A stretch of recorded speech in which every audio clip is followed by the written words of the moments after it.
NDA সুনামিতে বিহারে ভেসে গেল মহাগঠবন্ধন। বিহার আবারও ইতিহাস লিখে ফেলল। এবার কলম ধরেছে জনতা, আর কাগজে ফুটে উঠেছে এনডিএর তুফান, যার সামনে ইন্ডিয়া জোটের আত্মবিশ্বাস, কৌশল, এমনকি শেষ মুহূর্তের চেঁচামেচিও ধূলিসাৎ হয়ে গেছে। এই নির্বাচনে একটাই সত্য স্পষ্ট, মোদি নীতিশের সমীকরণ যখন মাঠে নামে, বিরোধীদের রাজনৈতিক অঙ্ক তখন উল্টে যায়। 2015, 2020, 2025 বারবার দেখা গেছে বিহারের ভোটাররা খুবই পরিমিত এবং বাস্তববাদী। তারা উন্নয়ন দেখে ভোট দেয়, আবেগে নয়। আর এবার তারা যা দেখেছে তা হলো সুস্পষ্ট নেতৃত্ব, কাজের ধারাবাহিকতা, জোটের ঐক্য এবং ভবিষ্যৎ রূপরেখা। মোদি নীতিশ ম্যাজিকের সামনে মহাগঠবন্ধনের ঢিলে ঢালা রাজনীতি একেবারেই টিকতে পারেনি বলে মনে করছে বিশেষজ্ঞরা। উন্নয়নমুখী পরিকল্পনার অভাবে বিরোধীদের প্রচার ভোটারদের মধ্যে আস্থা তৈরি করতে ব্যর্থ হয়। ভোট চুরির অভিযোগ তুলে তারা যে আক্রমণ চালায় তা শেষ পর্যন্ত মানুষের চোখে দায়িত্বহীনতারই প্রতিচ্ছবি হয়ে দাঁড়ায়। এই নির্বাচনের ফলাফল তাই একটা স্পষ্ট বার্তা দেয়। বিহারের ভোটাররা উন্নয়ন, কার্যকর নেতৃত্ব ও স্থিতিশীল ভোটকে বা স্থিতিশীল জোটকে বেছে নিয়েছে। তবে বিজেপি কি এই ধরনের ল্যান্ডস্লাইড ভিক্টরি আশা করেছিল? এটা এখন বড় প্রশ্ন। নমস্কার, আমি দীপেন, আর আপনারা দেখছেন নিউজ ভ্যানগার্ড। বিহারে এনডিএর প্রত্যাবর্তন জাতীয় রাজনীতিতে কি ইঙ্গিত দিচ্ছে তা নিয়ে একটি গুরুত্বপূর্ণ আলোচনায় আজ এই মুহূর্তে আমার সাথে রয়েছেন প্রদেশ বিজেপি সহসভানেত্রী পাপিয়া দত্ত। দিদি, স্বাগত আপনাকে অনুষ্ঠানে। বিহারে এই ধরনের ল্যান্ডস্লাইড কি আশা করেছিলেন ত্রিপুরায় বসে? নিশ্চিতভাবে জয়, যে কোনো জয়ে আনন্দ তো থাকে, আর আমাদের সেটা সীমাহীন আনন্দ আজ আছে আমাদের প্রত্যেকের মনের মধ্যে, কিন্তু এটা ভীষণভাবে প্রত্যাশিত ছিল। তবে একটা আজকে সত্যটা স্বীকার করে নিতে হয়, এতটা প্রত্যাশাও ছিল না।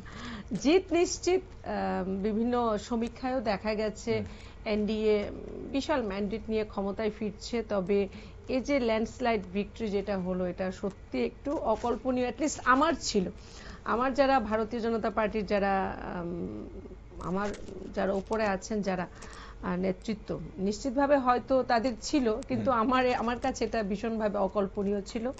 যাই হোক, এটা আজকে একটা স্পষ্ট মেসেজ আরেকবার দিয়ে দিয়েছে যে জয় এটা শুধুমাত্র যে ভারতীয় জনতা পার্টির জয় তা নয়, এটা বিহারের জয় হিসেবে দেখলেও এটাকে চলবে না শুধুমাত্র, এটা আমাদের রাষ্ট্রের জয় বলবো। কারণ যেভাবে একটা কনস্পিরেসি ছিল, মহাজোট থেকে শুরু করে প্রত্যেকটি, মানে সঙ্গে আমি যদি অপারেশন সিন্দুর থেকেও যদি একটু শুরু করি, আমরা দেখি যে প্রত্যেকটি স্টেপ কি ধরনের দেশের বিরুদ্ধে ছিল। অপারেশন সিন্দুরের যারা বিরোধিতা করেছেন, যারা পেহেলগামের ঘটনার পর যারা পাকিস্তানের পক্ষ হয়ে যারা কথা বলেছেন, আমরা দেখেছি পশ্চিমবঙ্গের মাটিতে, কলকাতার মাটিতে সিপিআই এর ছাত্র সংগঠন যারা পাকিস্তানের পক্ষ হয়ে যারা মিছিল করেছেন। এরকম বিভিন্ন ঘটনা কিন্তু প্রমাণিত হয়েছে যে আজকে পাকিস্তান থেকেও অনেক বেশি আমি মনে করি শত্রু আমাদের দেশের মধ্যে মহাজোট নামে যে জোট তাদের মধ্যে রয়েছে। আজ তাদের বিরুদ্ধে একটা যে ম্যান্ডেট বিহারের জনতা দিয়েছে, সেটা তার জন্য আমরা প্রদেশ বিজেপির পক্ষ থেকে ভীষণভাবে ধন্যবাদ জ্ঞাপন করছি বিহারের জনতা জনার্দনকে, যে একটা বিশাল জনাদেশ তারা দিয়েছেন এনডিএর পক্ষে, এবং নরেন্দ্র মোদীজিকে, ভারতবর্ষের যশস্বী প্রধানমন্ত্রীজিকে, ওনার যে সুযোগ্য নেতৃত্ব আমরা আবার ভারত দেখলাম, প্রমাণ হয়ে গেল। অনেক অনেক আন্তরিকভাবে অভিনন্দন জানাই। অবশ্যই কেন দিল এই জনাদেশ বা কেন দিল বিহারের জনতা এই ম্যান্ডেট, সেই বিষয়টাতে আপনার কি মনে হয় জানাবো আমরা। কিন্তু তার আগে দর্শক বন্ধুদের এই মুহূর্তের আপডেট আপনাদের জানিয়ে দিই। ইলেকশন কমিশন যা বলছে যে ভারতীয় জনতা পার্টি অর্থাৎ বিজেপি 62টি আসন ইতিমধ্যেই জয়লাভ করেছে এবং আরো 28টি আসনে এগিয়ে আছে, অর্থাৎ 90টি আসন বিজেপির দখলে যাচ্ছে। বিজেপির সঙ্গী জনতা দল ইউনাইটেড 42টি আসন জয়লাভ করেছে এবং আরো 42টিতে এগিয়ে আছে, অর্থাৎ 84টি আসন পেতে চলেছে। আর তার সঙ্গে লোক জনশক্তি পার্টি অর্থাৎ রামবিলাস পাসওয়ানের সেখানে 8টিতে জয়লাভ করেছে, 11টিতে এগিয়ে আছে, অর্থাৎ 19টি লাভ করতে চলেছে।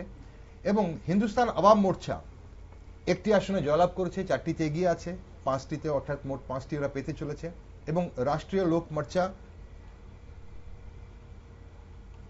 অর্থাৎ আমরা যদি দেখি তাহলে বিজেপি এবং জেডিইউ মিলে এনডিএ জোট এই মুহূর্তে 202টি আসনে এই মুহূর্তে এগিয়ে আছে বিজেপি এবং বা এনডিএ জোট যদি আমরা ধরি।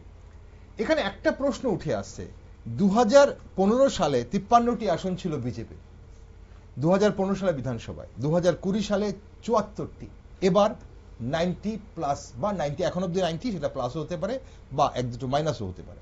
এখন প্রশ্ন হচ্ছে বিজেপির এই ধরনের রাইজ, তার সঙ্গে জেডিইউ 2015তে 71 ছিল, 2020তে 43টিতে নেমে গেছিল, এবার 84টি আসনে উঠে যাচ্ছে।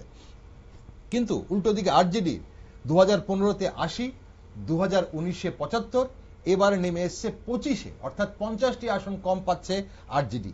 আর কংগ্রেস 2015-তে 27টি আসন পেয়েছিল, 2020-তে 19টি, আর এবার এখন অবধি মোট 6টি আসন পেতে চলেছে কংগ্রেস, যতটা হিসেব বলছে। এই জয়, এই ম্যান্ডেট আপনাদের পক্ষে, অর্থাৎ এনডিএর পক্ষে মানুষ কেন দিবে? দেখুন, এটা খুব বিষয় খুব পরিষ্কার যে আজকে 2014 থেকে প্রধানমন্ত্রী নরেন্দ্র মোদীজির যোগ্য নেতৃত্বে আমরা এক নতুন ভারত কিন্তু আমরা দেখতে পাচ্ছি। এবং আজকের ভারত নিশ্চিতভাবে আজকে বিশ্বের দরবারে কিন্তু আজ ভারত একটি উজ্জ্বল দেশ হিসেবে কিন্তু আজ নিজেকে অধিষ্ঠিত করতে পেরেছে নরেন্দ্র মোদীজির নেতৃত্বে।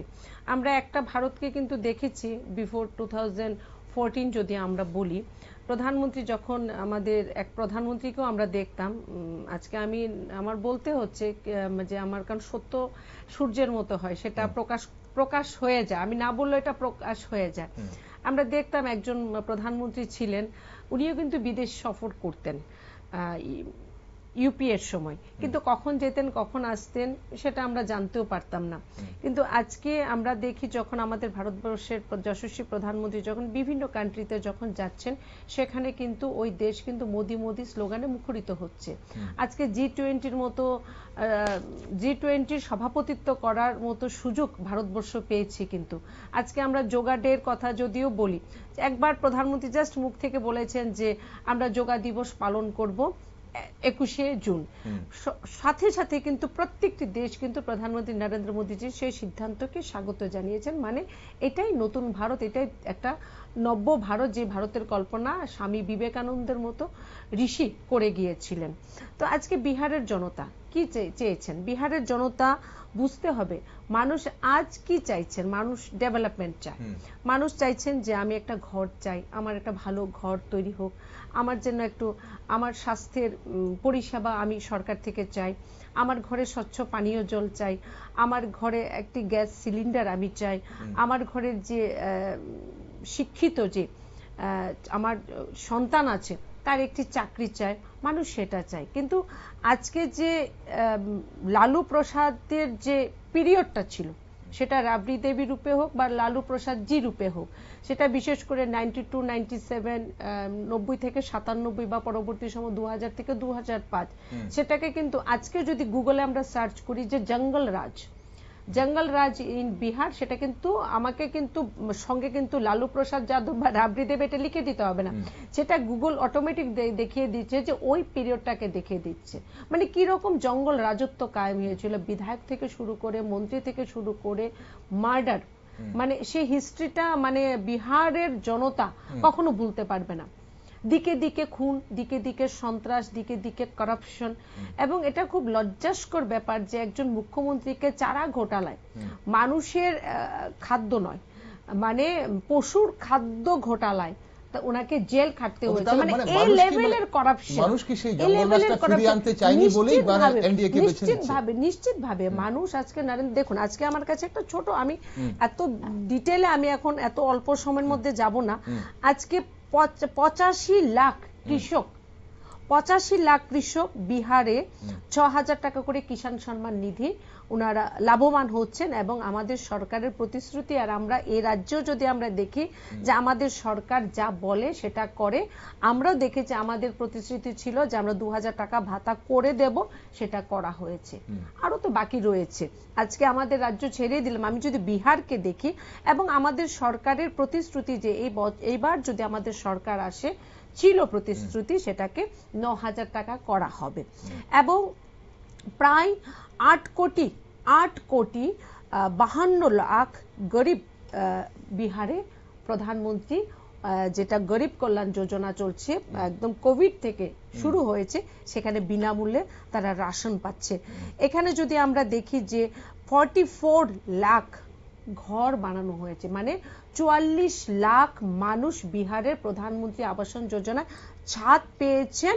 আমাদের প্রতিশ্রুতি, এনডিএ এর প্রতিশ্রুতি, আরো 50 লাখ ঘর মানুষকে দেওয়া হবে।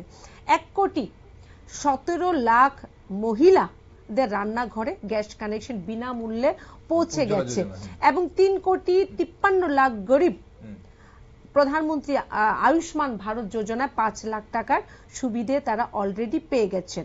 1,60 লাখ ঘরে প্রতি ঘরে নলের মাধ্যমে জল পৌঁছে দিয়েছে আমাদের সরকার। 1,65 লাখের উপর শৌচালয় নির্মাণ হয়েছে, এবং এটা খুব লক্ষণীয় বিষয়। আমার শৌচালয় এবং গ্যাস কানেকশন থেকে আমার মনে পড়েছে যে এবার যে ম্যান্ডেট যেটা দেখলাম, সেখানেও কিন্তু আমার নারী শক্তির জয়।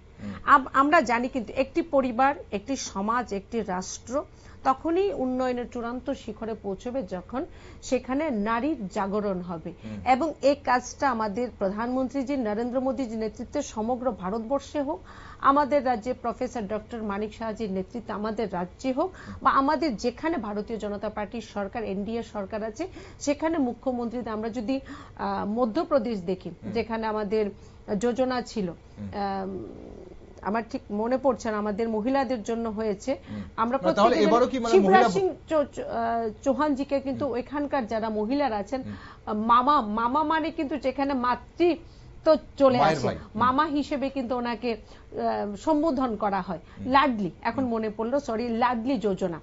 আমরা দেখেছি আমাদের সরকার, মানে আমি একজন নারী হিসেবে আমাকে বলতে হচ্ছে যে আমাদের সরকারের ডেভেলপমেন্টের যে লক্ষ্যবস্তু যেটা থাকে, সেই লক্ষ্যমাত্রাটা কিন্তু সর্বপ্রথম কিন্তু আমাদের নারীদের সেখানে স্থান দেওয়া হয়। সেটা শক্তিবন্ধন অধিনিয়মের মাধ্যমে, আমাদের রিজার্ভেশনের বিষয় আর অন্যান্য বিষয়। আজকে মহিলাদের যে এই যে ম্যান্ডেট, সেখানে মহিলাদের সাপোর্টটা, মহিলাদের ভোট অনেক বেশি ছিল, অনেক বেশি ছিল। কোনটা বেশি আপনারা গুরুত্ব দিচ্ছেন? মহিলারা যখন ভোট দেবে, আপনি বলছেন প্রধানমন্ত্রী নরেন্দ্র মোদীর ম্যাজিক, বা নীতিশ কুমারের প্রশাসনিক অভিজ্ঞতা বা সুশাসন, বা এই যে নবারের মুখ্যমন্ত্রী, সবকটাকে আমার বলতে হবে এখানে, বিরোধীদের যে দুর্বলতা, বিরোধীদের সাংগঠনিক দুর্বলতা, কোনটা বেশি গুরুত্বপূর্ণ? আমি দেখুন, একটা যখন জয়, এরকম জয় যখন আসে না, তার পেছনে নিশ্চিতভাবে একটি কারণ তো থাকতে পারে না, অনেক কারণ থাকতে পারে। সেটা নিশ্চিতভাবে আমি যেটা বললাম যে ইতিহাস দেখতে হবে। আমাদের লালু প্রসাদ জির যে ওনার যে কার্যকালটা ছিল, রাবড়ি দেবীর যে কার্যকালটা ছিল, এত ভয়াবহ কার্যকাল ছিল। যেমন আমাদের রাজ্যে আমরা জোট রাজত্ব আর ফিরিয়ে আনতে চাই না। কেন চাই না? জোট রাজত্ব 88-93 যখন আমরা বলি কালো রাজত্ব, জোট রাজত্ব মানে কালো রাজত্ব, জোট মানে কালো, সেই জোট যেটা কংগ্রেসের জোট যেটা ছিল, ওটা মানে কিন্তু কালো যুগ। সেখানে সন্ত্রাস হয়েছিল, খুন হয়েছিল, হত্যা হয়েছিল, কলেজে মহিলারা, মেয়েরা যেতে পারতেন না, এরকম অনেক বিষয়। সেটাকে কিন্তু মানুষ আর কখনো ফিরিয়ে আনতে চায় না। আমাদের রাজ্যে যারা সিপিএম চলে যাওয়ার পর, 18তে চলে যাওয়ার পর, সেটাকে কিন্তু আমরা যখন এখনো ভাবি যে সিপিএম এর কার্যকালটা কি ছিল, মন্ত্রী খুন হয়েছে, বিমল সিনহা উনি খুন হয়েছিলেন, বিধায়ক খুন হয়েছিলেন, পরিমল সাহা থেকে শুরু করে, মধুসূদন সাহা থেকে শুরু করে গৌতম দত্ত খুন হয়েছিল। এখানে বিভিন্ন জায়গায় শুধুমাত্র একটি দুটো করে না, সেখানে মানে জেনোসাইড যাকে বলা হয়, মানে গণহত্যা যাকে বলা হয়, সেগুলো হয়েছে সিপিএম এর শাসনে। তো ওটাকে কিন্তু মানুষ আর ফিরিয়ে আনতে চায় না। তো বিহারের জনতাও, ওটা ছিল প্রথম কারণ যে ওই কালটাকে আমরা আর ফিরিয়ে আনবো না। দ্বিতীয় সেকেন্ড যেটা সেটা হলো নিশ্চিতভাবে ডেভেলপমেন্ট, যে একদম অন্তর্দয়, অর্থাৎ বিহারের প্রান্তিক ব্যক্তির ডেভেলপমেন্ট এনডিএ সরকার করেছে, এটা প্রমাণ। আর নিশ্চিতভাবে প্রত্যেকটা কারণের মধ্যে সর্বোপরি তো মোদি ম্যাজিক সেটা তো থাকে আছে, কারণ মোদিজি আজকে বললাম না, আজকে মোদিজি আমার আপনার নয়, মোদিজি আজ গ্লোবাল লিডার, গ্লোবাল লিডার। মোদিজিকে আজ বিশ্বকে আজ মোদিজিকে শুনতে হয়। এটা রাশিয়া ইউক্রেনের যুদ্ধ হোক বা যে কোনো বিষয়, আমরা যদি ইন্টারন্যাশনাল বিভিন্ন ম্যাটার দেখি, আজ ওয়ার্ল্ড বাউন্ড মোদিজিকে শুনতে হয় যে কোনো বিষয়। তো আজকে মোদি ম্যাজিক নিশ্চিতভাবে সেটা তো আছে, সেটা আছে। তা এর বাইরেও দেখুন আপনি বাক সংযম, বিরোধীদের বুঝতে হবে। আজকে কিন্তু মহাজোটকে আজকে চিন্তা একটু ভাবতে হবে যে আগামী দিন তারা রাহুল গান্ধীকে নিয়ে চলবেন কিনা, কারণ আজকে কিন্তু রাহুল গান্ধীজির নেতৃত্বে 95টি নির্বাচন পরাজয়ের রেকর্ড করলো কংগ্রেস, এবং আর 5টি নির্বাচনে যখন হারবে কংগ্রেস, সেটা যেটা আমাদের মুখ্যমন্ত্রী কিছুক্ষণ আগে বললেন যে অঙ্গ কলিঙ্গ হয়ে গেল। এখন অঙ্গ তো হয়ে গেছে, আসাম হয়ে গেছে, আবার হবে 26 আবার হতে চলেছে অঙ্গ বঙ্গ। তো অঙ্গ বঙ্গ কলিঙ্গ এগুলো মিলিয়ে যখন আরো 5টা রাজ্য যখন কমপ্লিট হয়ে যাবে, রাহুল গান্ধী তখন কিন্তু ওয়ার্ল্ড রেকর্ড করবে পরাজয়ে, মানে উনার সুযোগ্য নেতৃত্বে 100 বারের। তো সেই নেতৃত্বকে মেনে মহাজোট আর এগোবে কিনা সেটাও আজকে মহাজোটকে ভাবতে হবে। এটা অবশ্য আমার পরামর্শ না, এটা ওদের বিষয়। তবে রাহুল গান্ধীকে নিয়ে মহাজোট বা ইন্ডিয়া জোট এগোবে কিনা সেটা একটা ভাবনার বিষয়। যেমন ঠিক তেমনি আরো একটা প্রশ্ন উঠছে এই মুহূর্তে, এত ভালো ফলাফল এই এনডিএ এর সুনামির মধ্যে যে প্রশ্নটা এখন সবচেয়ে বেশি গুরুত্বপূর্ণ হয়ে উঠছে, যে নীতিশ কুমারকে সঙ্গে নিয়ে চলবে কি এখন বিজেপি? কারণ বিজেপি তো এখন একা নির্ভরশীল হয়ে গেছে। আমরা দেখুন, আমরা আত্মনির্ভর হয়ে গেছে বিজেপি। ভারতীয় জনতা পার্টির ইতিহাস যদি আমরা দেখি, আমরা যদি জনসংঘ থেকে শুরু করি বা ফ্রম 1980 থেকে যদি দেখি, ভারতীয় জনতা পার্টি এরকম একটি রাজনৈতিক দল, প্রয়োজন হলে সরকার পতন হয়ে যাক, সরকার ভেঙে পড়বে, কিন্তু জোট ধর্ম থেকে আমরা কখনো পিছু পা হই না। যদি আমাদের ভারতীয় জনতা পার্টি যদি এককভাবে এরকমও হয়েছে, যদি কোনো রকম ক্ষতিও হয়, আমরা যদি বুঝি যে আমাদের ক্ষতি হবে, জোট ধর্ম। এবং নিশ্চিতভাবে নীতিশজি আমাদের অতীতেও অনেক বড় বন্ধু, উনি বরাবর আমাদের বন্ধু, পরম বন্ধু। আমরা জানি, আমরা শিখেছি, দেখেছি, আমাদের যারা পূর্বপুরুষ যারা বা বর্তমান নেতৃত্বকে আমরা কেন্দ্রে যদি দেখি, নিশ্চিতভাবে এই জোট ধর্ম অটল, সেটা আজকেও আছে এবং আগামী দিনও সেটা থাকবে। ওকে, আমি এখানে একটা পরিসংখ্যান আপনাকে দিতে চাই। আজকের দিনে আমি জানি না, আজকে রাহুল গান্ধীজিকে কিন্তু আজ সকাল থেকে আবার দেখা যাচ্ছে না। আমি শুনি থাইল্যান্ড আছে, যেটা আজকে আমাদের কংগ্রেস নেতৃত্ব, আমি দেখলাম একটি ফটো আমাকে একজন দেখালেন, যে এরকম ভাবে আমাদের কংগ্রেস সভাপতি হয়তো 5 দেখাচ্ছিলেন, কিন্তু হয়তো উনি 5টি সিট যে কংগ্রেস পাবে হয়তো এটাই ওনার ইঙ্গিত ছিল। তবে এটা দেখুন, এটা কুরুক্ষেত্রের যুদ্ধ বলতে পারেন। আমাদের অমিত শাহজি বলেছেন যে এটা 5 পাণ্ডব, যারা আমাদের 5 পাণ্ডব আছেন আমাদের এনডিএতে, এবং বিপক্ষে তো মহাজোট আছে। আমরা কুরুক্ষেত্রের যুদ্ধ দেখেছি, 5 পাণ্ডব, সেখানে 100-র উপর মহাবীর মহাযোদ্ধারাও ছিলেন কিন্তু কুরুক্ষেত্রের ময়দানে, কিন্তু জয় কিন্তু শেষ লগ্নে কিন্তু হয়েছিল পাণ্ডবদেরই, কারণ পাণ্ডবের সঙ্গে ধর্ম ছিল, কৃষ্ণ ছিল, আর আমাদের সঙ্গে ধর্ম আছে, রামলালা আছে। একটা শেষ প্রশ্ন, মানে আমাদের এখানে আমার খারাপ লাগছে আজকে এখানে যারা কংগ্রেস ভবন থেকে যারা এতদিন মেসেজ দিয়েছিলেন ঘরে ফিরে আসার জন্য, ঘর বাপসির জন্য অনেক নেতৃত্বরা নাকি দিয়েছিলেন মেসেজ পোস্ট অফিস চৌমুহনী থেকে। জানি না কোন ঘরে ফেরার জন্য আবেদন রেখেছেন উনি, তবে উনি জানেন না যারাই বিভিন্ন দল থেকে ভারতীয় জনতা পার্টিতে আমরা কখনো এসেছিলাম, আমিও এসেছি অন্য একটি দল থেকে, এবং 2017 থেকেও যারা এসেছেন, এবং তারা কিন্তু প্রত্যেকে ভারতীয় জনতা পার্টিতে ভালো আছে, আমরা জানি, সম্মানের সঙ্গে আমরা আছি। ভারতীয় জনতা পার্টি প্রত্যেক মানুষকে আমাদের গুরুত্ব দিয়েছে, এবং আমরা প্রত্যেকে জানি যে আজ নয়, আজকে ত্রিপুরা কংগ্রেসকেও বুঝে নিতে হবে হ্যাঁ, ত্রিপুরা কংগ্রেসকেও দুদিন পর পর ওই আজকে দেখবেন আজ থেকে স্টপ থাকবেন, আপনি দেখবেন আজ থেকে কংগ্রেস হোক এ রাজ্য সিপিএম হোক, আজ থেকে কয়েক মাস দেখা যাবে না, মানুষের সুখেও যাবে না, ফ্লাড হলেও যাবেন না, করোনার মতো মহামারীতেও যাননি, আরো কিছু বিষয় হলেও যাবেন না। আবার যখন একটা নির্বাচন আসবে ঘর থেকে বেরোবে, প্রেস কনফারেন্স করবেন, নির্বাচন এবার না জিতলে আমার নির্বাচন শেষ, এরকম কিছু তারা বলবেন। আবার দেখবেন যখন আবার এরকম একটা ম্যান্ডেট আসবেন আবার ঘরে ঢুকে যাবেন। তো আমরা বলে দিতে চাই যে ভালো আছি এবং আমরা জানি আমাদের কাছে নরেন্দ্র মোদীজির মতো লিডার আছেন।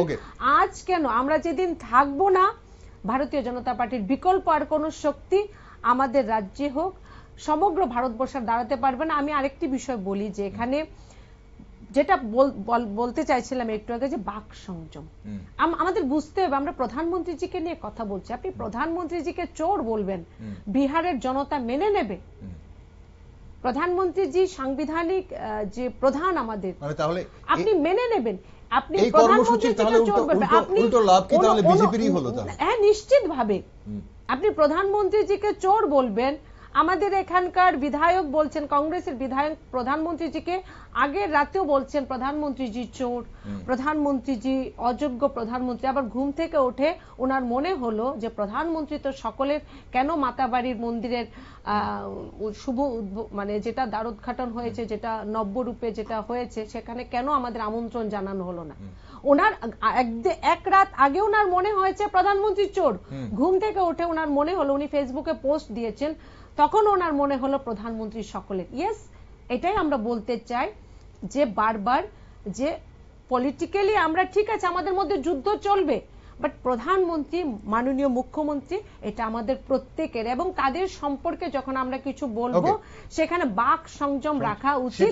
সেটা কিন্তু মানুষ জবাব দিয়ে দিয়েছে। আপনারা অনুপ্রবেশ করিয়ে ভোট ব্যাংক বৃদ্ধি করবেন, স্ফীত করবেন, আর অনুপ্রবেশরা ভারতবর্ষের অর্থনীতির জন্য বিপজ্জনক হয়ে যাবে। ভারতবর্ষের কংগ্রেস সরব ছিল, বিরোধীরা সরব ছিল, এসআইআর কি ফায়দা নিল? তাহলে বিজেপির ফায়দা হলো? দেখুন, এসআইআর ভারতবর্ষের জন্য নতুন কিছু নয়।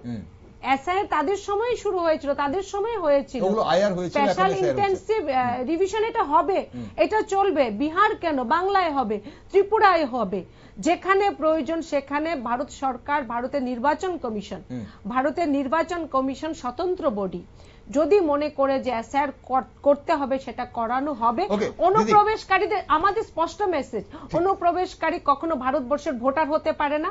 অনুপ্রবেশকারীদের ভারতবর্ষের অন্যের উপর, ভারতবর্ষের চাকরির উপর, ভারতবর্ষের সম্পদের উপর একমাত্র আমাদের ভারতবাসী থাকবে। দিদি, একটা শেষ প্রশ্ন, অনুষ্ঠানের সময় ফুরিয়ে গেছে।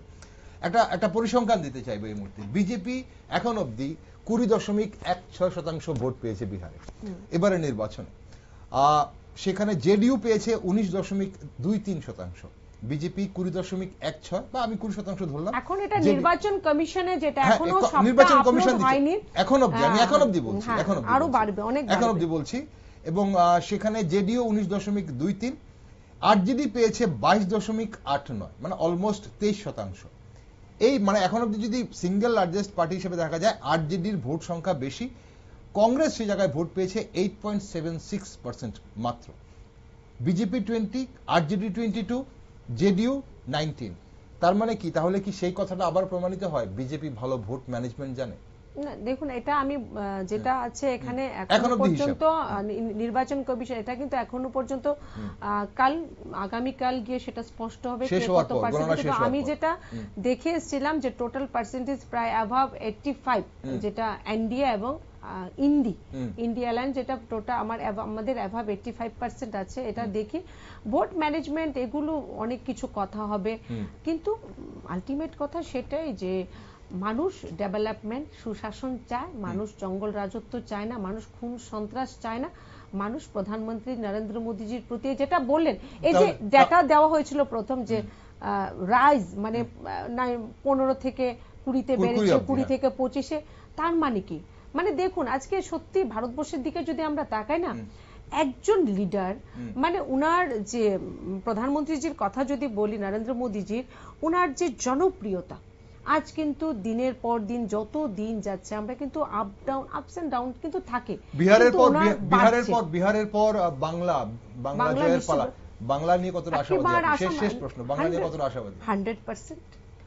ওকে, তাহলে বিহার পেয়েছেন আপনারা, বাংলাকে নিয়ে আপনারা 100% আশাবাদী। অবশ্যই আগামী দিনে আমরা বাংলায় কি হবে সেটা নিয়ে দেখবো। আজকের জন্য অসংখ্য ধন্যবাদ সময় সঙ্গে থাকার জন্য।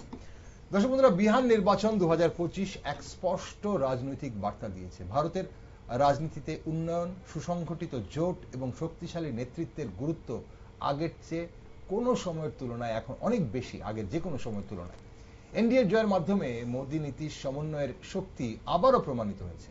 আর ইন্ডিয়া জোটের ভরাডুবি দেখিয়েছে যে অভিযোগ ভিত্তিক রাজনীতি, নেতৃত্ব সংকট এবং অভ্যন্তরীণ বিশৃঙ্খলা দিয়ে ভোটারকে আর আকৃষ্ট করা যায় না।